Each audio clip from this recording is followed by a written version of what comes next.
Okay. Now I can see So, you.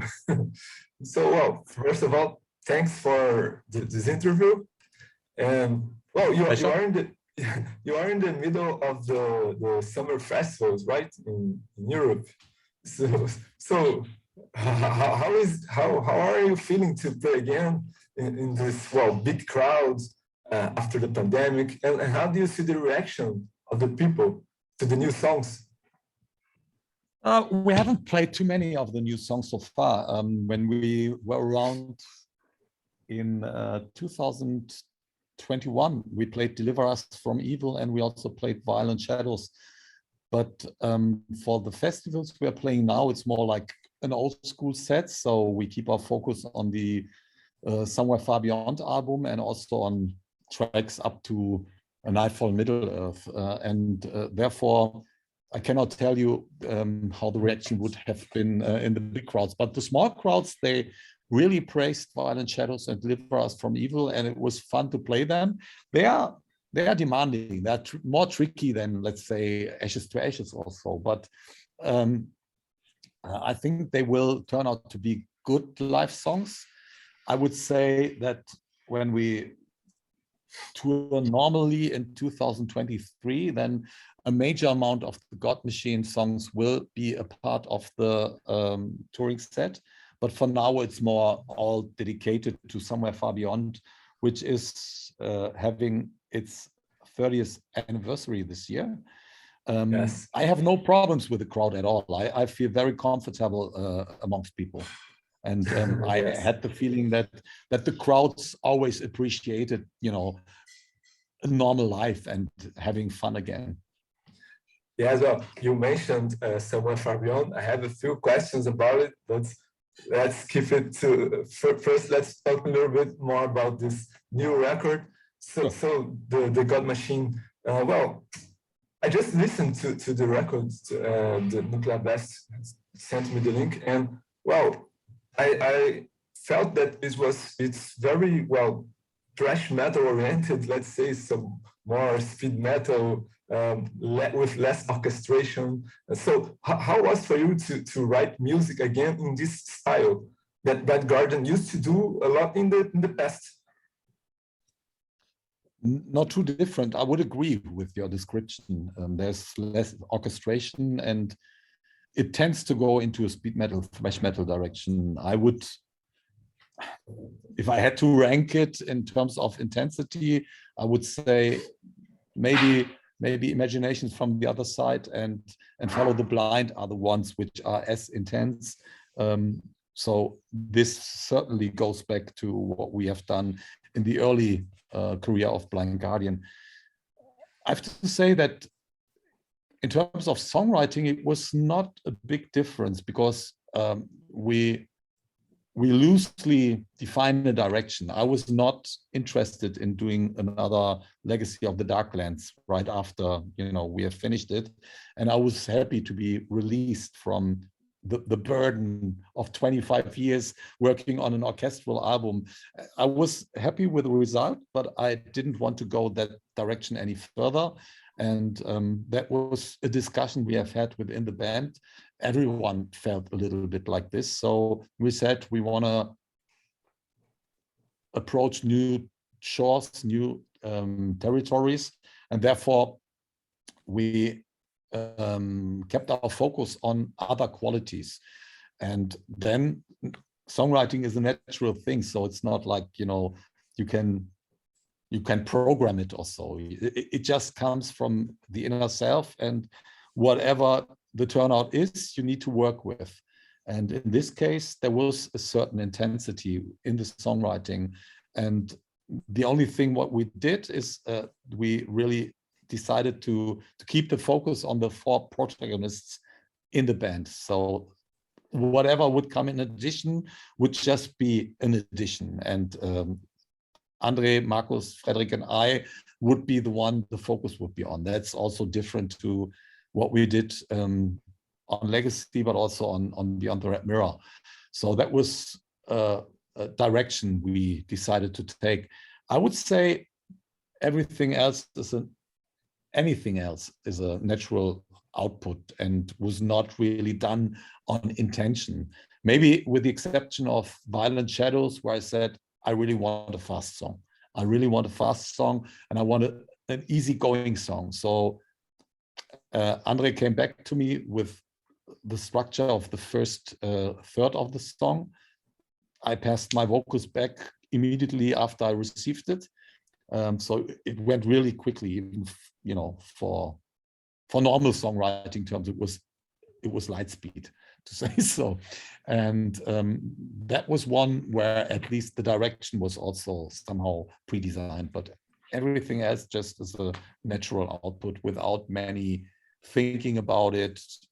I think that's what it's making so organic.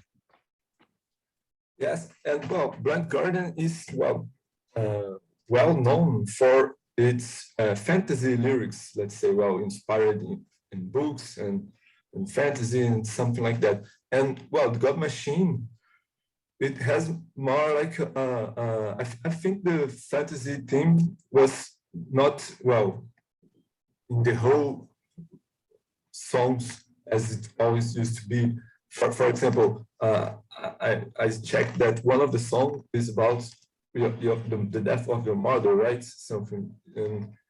Yeah, but this we did many times. It sometimes is not discussed that much, and there's always a sort of narrative and storytelling, even if it is related to something personal. Ashes to Ashes, for example, was heavily influenced by the death of my father back when we did Somewhere Far Beyond. And it was just the way I played around with it, which was the meeting of the bard with Father Death. And then, you know, the story is told as it is told. Here in Let It Be No More, it was a song which we composed during the time when my mother passed away. And that, of course, had an impact on my vocal performance. And therefore, I kept the lyrics going into the same direction. It's mostly about the loss and what a loss means to the ones who are left behind, and also to the one who's passing. So that's a more philosophical approach. But we did stuff like that a couple of times. Yes.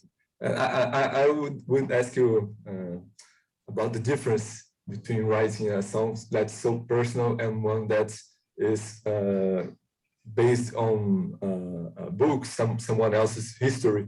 If it, well, somehow inside you is different, or is this, it comes from the same place? It comes from the same source, because whenever I try to, you know, take my inspiration from a story, it's my inner reflection which makes the lyrics. It's not that I, you know, retell a story. You know, I did that on the first 4 albums sometimes, but ever since Imaginations, that's not the way, you know, I approach to lyrics, even if it's related to something like Tolkien, or on the new album, if it's related to The Witcher, I just loosely get in touch with the story itself. But, you know, I try to find a red line which makes it clear to the ones who are familiar with the story that it is related to the story, but it's also the inner aspects which are very important, and, you know, what a story makes to me more than the story itself, because I'm working like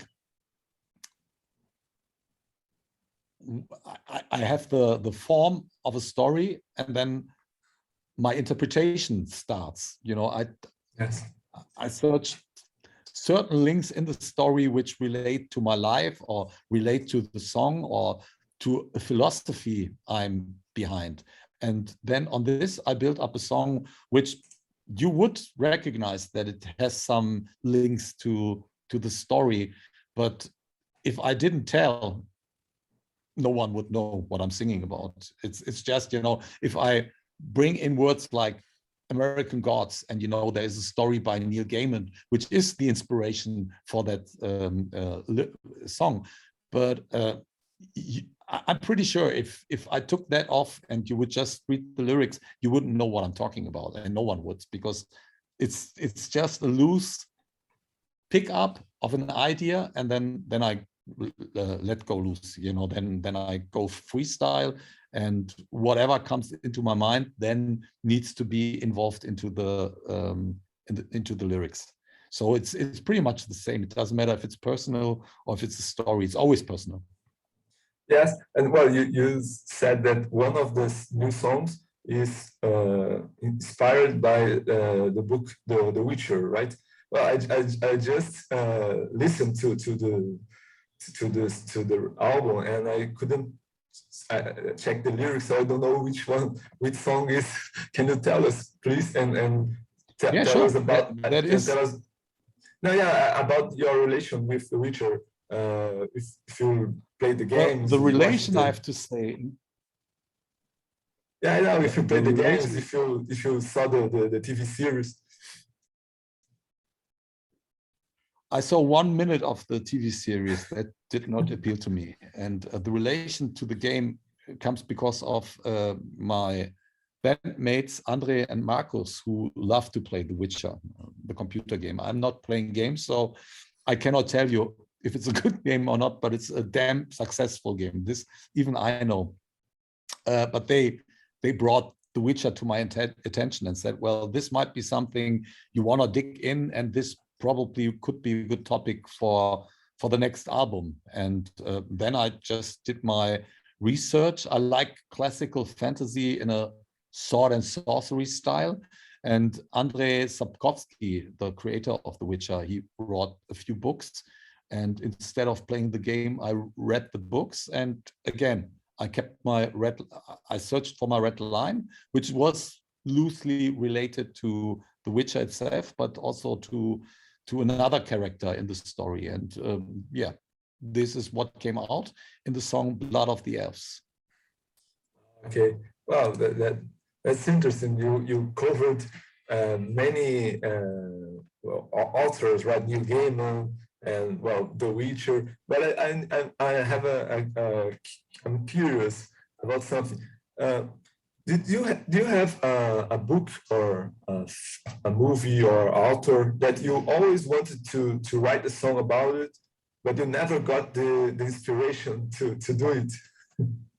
That's a very sad story, I have to say, because it was accomplished during this songwriting period, but the song has not made it to the album because we felt it was not in the spirit and in the flow of the album. It would have been an interference, so we kept that song for a later occasion. The song is called Trial by Fire, and that is a song about Miguel Cervantes, and loosely also related. It's more about the biography of Miguel Cervantes, but also it is inspired by Don Quixote, of course. And I think these were some of the best lyrics I've ever written, but at the very end, we just decided this song would not fit on the album. So we put it aside and have it at a safe place, and it will be released one day. It's a very nice song, and for the Spanish-speaking people who have been waiting for something about Don Quixote or Cervantes for such a long time, this will be a relief, but they have to wait a little longer. It's more, the song it's a progressive song, but more on the mid-tempo side. So we at the very end decided it would not fit on the album. Okay, well, we can wait for it. Yeah, I'm sure we will release it one day. It's finished, it's mixed, it's mastered, it's everything. We just thought, no, it won't fit on the album, so we kept it. And I heard a story that you tried, I don't know if it's true or 100% true, but you somehow tried to write the soundtrack, the official soundtrack for the Lord of the Rings movie back in the 90s. Well, is this true? What happened back then? Yeah, we have thrown our head into the ring, and yeah, it never turned out to be that way. Back then, there were a lot of polls on the internet, which band or which musician should do the music for the Lord of the Rings. And it was in the late 90s, early 21st century, many people voted for Blind Guardian. So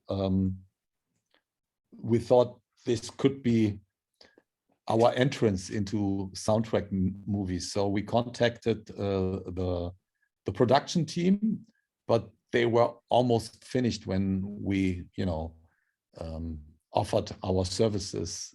That would have been at least two shoes too big for us anyway. So it was good that everything was set up, but they were willing to listen to our music. And so they gave us a deadline, but we couldn't hold that deadline. So we never sent out stuff.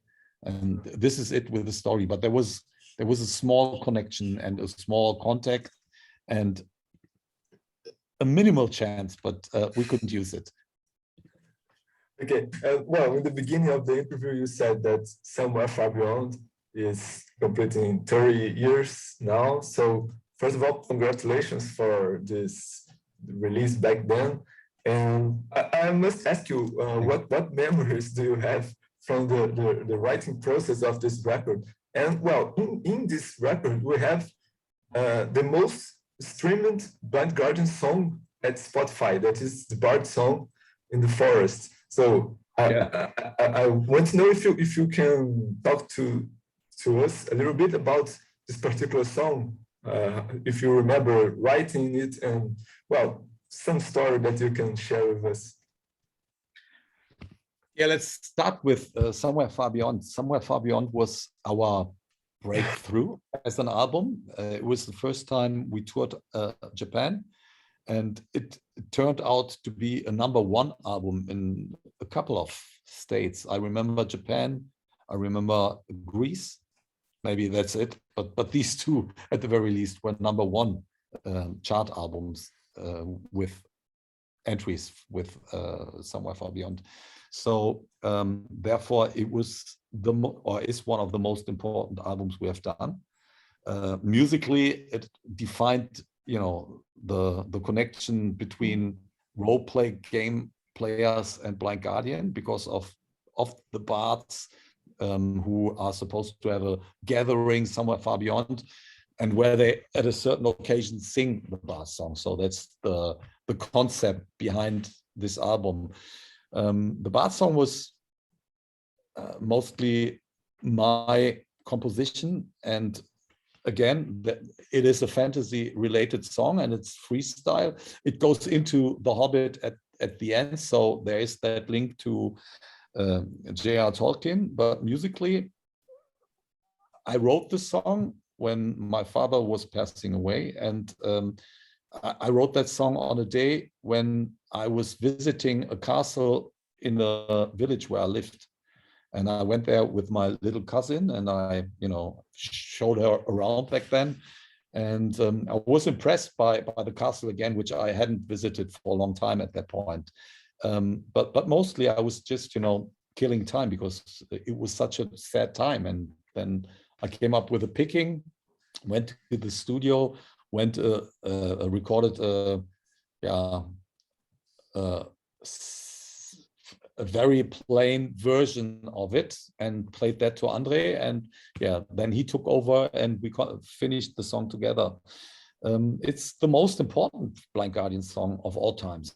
I think it's Mirror Mirror, Bard Song, and Valhalla. These are the most iconic 3 songs we have composed, it seems, and we cannot go wrong wherever we play that. And no matter how bad the night was, once we play these 3 songs, and even, if the people are not completely familiar with Blind Guardian, we turn a bad night into a good night for everyone. And that's a blessing. So I'm really grateful for Somewhere Far Beyond, and especially Bard Song, because it is the most important Blind Guardian song.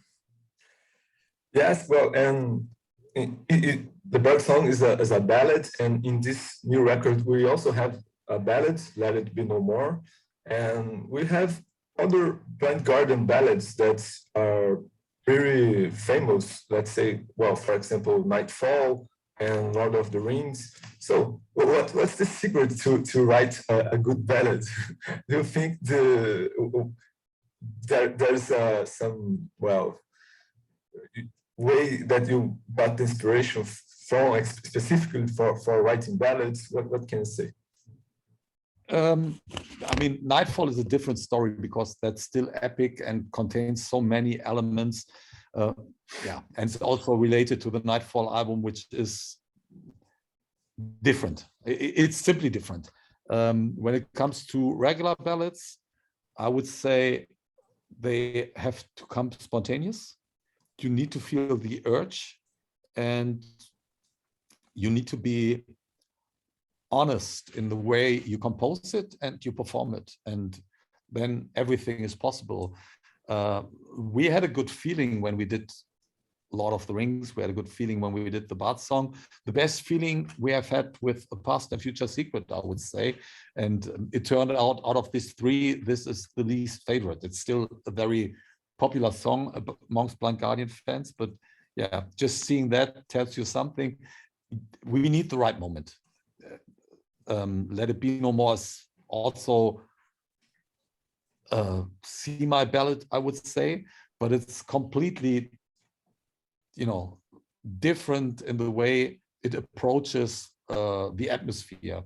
In the three mentioned ones, especially in The Past and Future Secret and the Bard song, we somehow found the ability to combine Irish folkish music with a sort of medieval feeling, which everyone could relate to, even though we did not have, or we don't have a lot of ideas about medieval music.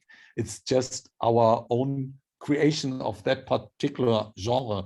And I believe that makes it so special. It's just our interpretation, which is appealing to people. That is also something which you really cannot conduct or drive. You have to go with the flow. And yeah, in this case, we went the right direction, and we are happy about it, but there is no recipe. We're just very defensive in writing these songs. So we must have at least one part which, tells us, oh yeah, now we can go that direction again. I kept my fingers off for such a part for a long time now. I came up with the ideas for Miracle Machine, but that also is completely different. That's the piano stuff. And it is easier to compose such a song for me at the moment than to compose another Bard song. Yes, and well, I have a question about the recording of your voice, because I was making my research here, and I checked that you have a technique, a special technique when recording. That's you do some kind of overdub in your voice, like some recording many times the same verse, something like that, that you can come up with this result that is your voice look like a choir, a chant. Well, how is this process in the studio to get this result? We try to cut that down a little bit. So I think there's even not, at some points, there's not even a stacking. So it's one voice, and then, of course, the layers of harmonies and so. So this is different to what we have done during the last albums we have done before. It's what I feel in composing already when I listen to stuff Andre provides me with. It's so rich and so big with all the orchestration that I always feel one voice is not enough. So I add a second voice or third voice and then cross voices.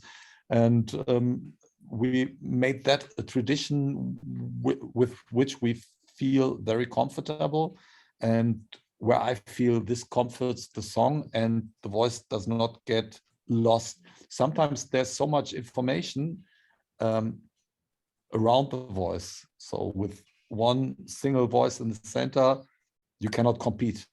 And that's, out of the necessity, we made a tradition, and it seems people appreciate that.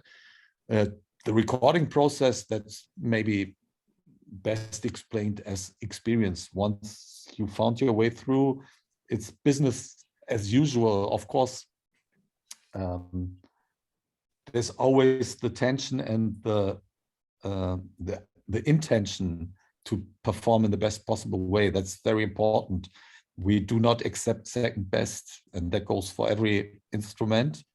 And therefore, I have to do stuff again and again. And I have a certain image, a musical image in mind when I created a song or part via songwriting. And then we go into the studio.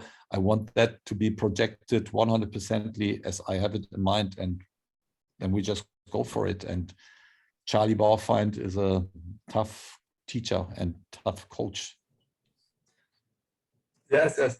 And well, you are not very active in social media, internet stuff, all this digital world. So do you like this internet and all this stuff, or do you think it's a waste of time? How is your relation with smartphones, something like that? I'm good with it. It's not my cup of tea, as you said. But I sometimes even respond on Facebook when there is a Blind Guardian posting. It's sometimes me. Most often it's other people. I have to accept that the development is going into this direction, whether that's my preference or not. But there's nothing wrong. I mean, what I see is that with a platform like Facebook, we reached not exactly 1 million people, but a lot of people. And I think that's almost impossible with any other media nowadays, because then you have the restrictions in countries and you have the differences between the countries. So with regard to that, the internet is even a bit of a blessing sometimes, not very often. As long as there is someone in the band or in our team who is familiar with it, I'm fine. We check the stuff and we have full control. That's important. So I'd say 95 to 97% of the things happening with Blind Guardian on the internet, they are still controlled by us, and that gives me a secure feeling. Yes, that's okay. Well, Hansi, we are reaching the end of the interview. I just wanted to ask you if you have plans for touring in South America and Brazil, and if you can please leave a final message to Blind Guardian fans here in Brazil. Yeah, my final message to the Blind Guardian fans in Brazil would be: the waiting will hopefully soon be over, at least when it comes to album releases. The God Machine will be out on September the 2nd. You should at least check it out, if not buy it. I prefer buying. What I can say is that we are working on touring situations for 2023 already. I don't see us playing in a lot of other continents within this year. Crossing fingers that things move the direction they are moving at the moment. I would think we come back to South America and in particular Brazil in 2023. There are discussions and promoters are interested. So I would be surprised if that's not the case. If things changed into a worse direction again, then yeah, then all the discussions are in vain. But I'm very positive and very optimistic that we see each other in South America in 2023. Okay, Hans. Well, can you make like a print screen for my Instagram, like doing? You have Instagram? Yes, I will tag you. Okay. All right. Well, hope to see you here in Brazil and have a nice tour and a nice album releasing. Thank you. Gustavo, it was nice talking to you. And we speak again. Take care. Bye. Okay. Bye-bye. Bye.